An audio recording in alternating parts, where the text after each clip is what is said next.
the popular tools within Site to Do Business is the quick reporting section.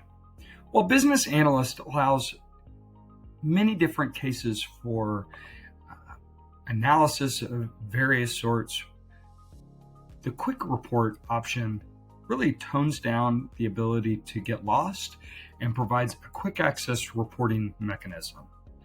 For example, if I wanted to type in an address of an office building in Dallas, Texas, I could simply type in the address, select my buffers, rings, drive times, or walk times, and then run any of some of our most popular infographics.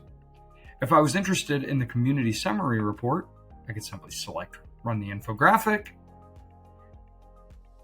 In just a couple of moments, I have my interactive community summary, which I can also look at on the 3, the 5, or even a side-by-side view.